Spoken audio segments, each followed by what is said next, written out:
Welcome to a special editorial edition of Fizzy's Wacky World of Wrestling.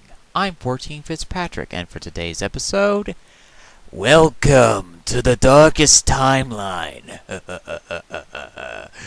Oh, we have a lot of topics to discuss about professional wrestling, mainly about the WWE, because for the last couple of weeks, they've been making news for all the wrong reasons. We start with the fact that looming on the horizon is WrestleMania 30, the grandest stage of them all. For some reason, for the third year in a row, apparently is going to be main evented by a part-timer versus a full-timer in the main event for the championship.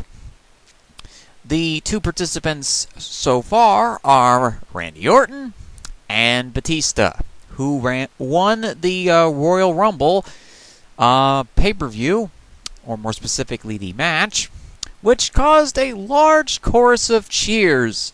No, I was being sarcastic there. Boos. Large amounts of boos.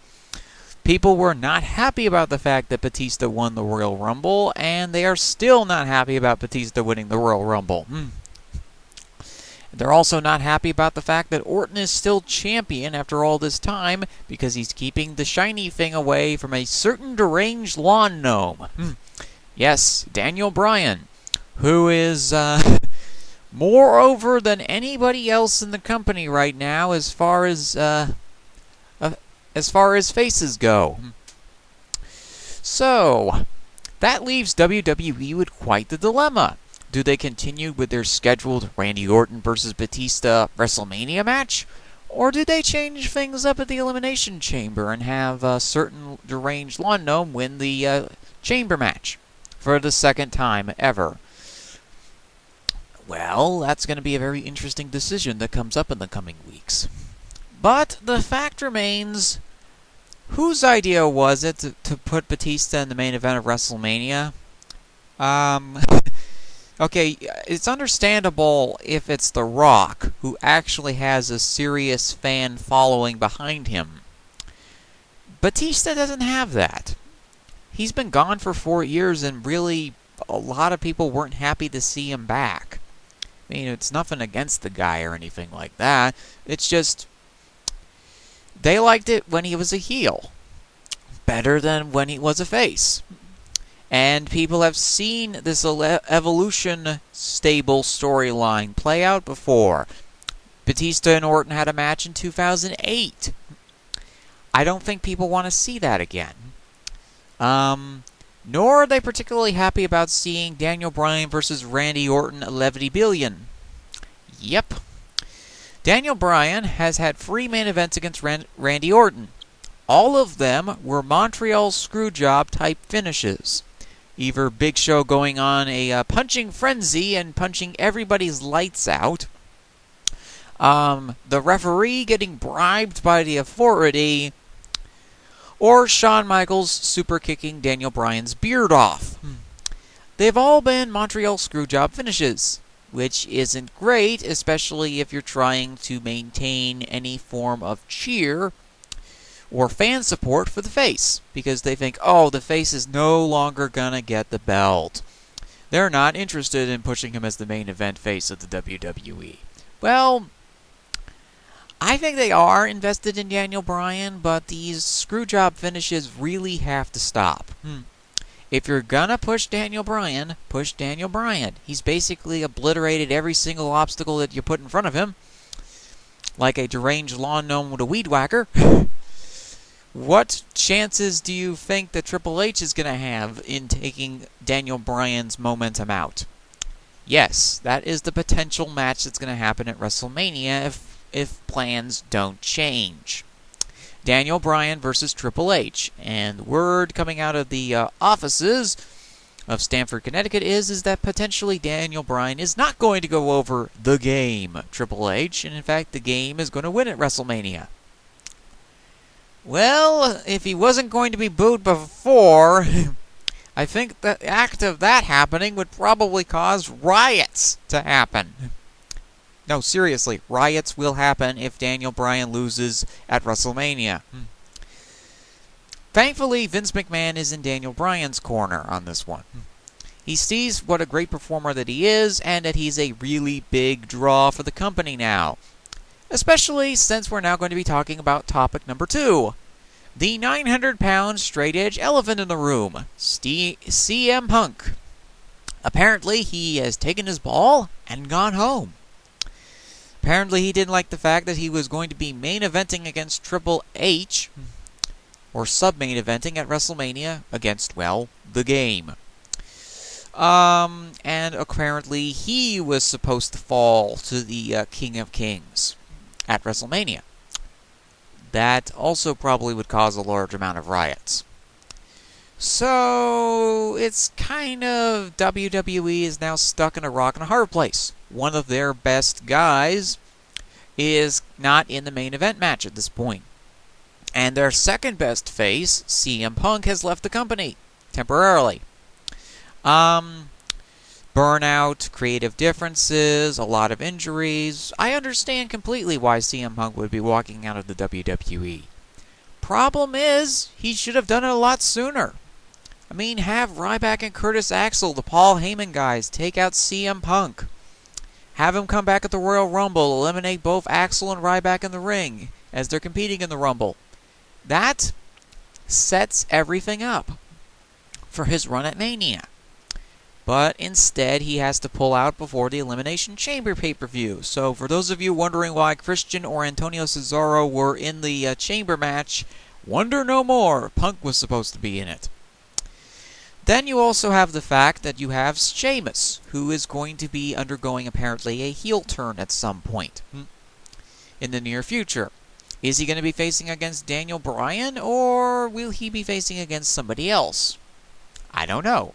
I think a feud with the Intercontinental Champion Big E Langston would be a great choice for Sheamus. Have them have a match at WrestleMania, where Big E wins over Sheamus, or Sheamus takes Big E's belt away.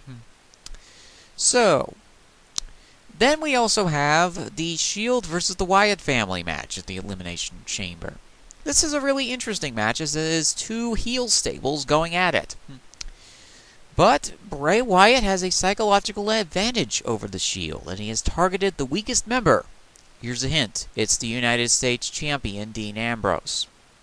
Ambrose has a few screws loose, and Bray is busy unscrewing the remaining screws that were not held together tightly in the first place. So Ambrose is thinking about outdoing Roman Reigns, who has been on fire for the last year or so, spearing anybody and anything out of their shoes with the spear that ends anything and everything. Rollins has also done a really great job in his position in the Shield at this point, although he does look like a deranged scuba diver now with his paramilitary gear, which makes him look quite hilarious. Anyway, those matches I have absolutely no problem with. Although I do really think that WWE has to do something different for the Elimination Chamber. I'm not sure Orton coming in as the champion is necessarily the best idea. He's been a great heel champion thus far, but I think he's held the belt on for a little bit too long. And the prospect of him main eventing a match with Batista isn't exactly good news. It's more like bad news. Add on to the fact that the Tag Team Championships are currently held by the New Age Outlaws. No, this isn't 1999. It's 2014, for those of you who have decided to go time traveling in a DeLorean and have suddenly realized, why are the New Age Outlaws champions? Something has gone horribly wrong with the time stream. Nope, time stream's fine. They're the champions for some reason. I guess being Triple H's buddies really pays off. Add to the fact that Cody Rhodes nearly injured himself doing a moonsault spot that Road Dogg was supposed to catch him with, and the rage from the Smarks can be described as apocalyptic. Those three things, plus the impending launch of the WWE Network, have everything in disarray right now at the corporate offices of Stamford, Connecticut. I'm sure many interns are getting sacrificed as we speak for their demonic overlords, because they're not happy about what's going on. We have one main event superstar gone, another main event superstar not 100% healthy and getting the wrong fan reaction possible. We have another main event superstar who's doing great as a heel, but I don't really think should be the champion entering WrestleMania. We have a deranged lawn gnome who's should be the champion at this point, but isn't. And we have Triple H burying everybody left and right as everything crumbles around him. I'm not sure he's ever experienced failure before. I mean, the Sin Cara experiment blew up in their face. Karma was released a year later. The NXT developmental program is doing great if it weren't for the fact that every single one of their top guys keeps getting injured. Yeah, all is not well in the game's world. And there's also the prospect of him having to take over for Vince when he decides to retire. There's a lot of pressure on him, and I think he's really suffering from burnout, as last week's episode of Monday Night Raw really demonstrated. You feel the sense of burnout. You feel the sense of despair to a certain extent. You know, and then you also add in the fact, I completely forgot to mention this, Brock Lesnar apparently is the self-professed #1 contender.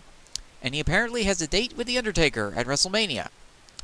We think. We don't know yet who The Undertaker's opponent at WrestleMania is going to be. So, there's a lot of mystery and there's a lot of intrigue surrounding WrestleMania 30. But at least the Elimination Chamber pay-per-view looks good. I can give the company that. That looks great. The card and the matches look really nice. The problem is, you have a lot of gears that don't quite mesh up correctly. And how are you going to be able to juggle all of these superstars into this pay-per-view? I don't know. At this point, I think the bookers and the fans are just as stumped as anybody else. Well, this has been this editorial edition of Fizzy's Wacky World of Wrestling. I'm 14 Fitzpatrick, and I am signing off. Have a good day, ladies and gentlemen.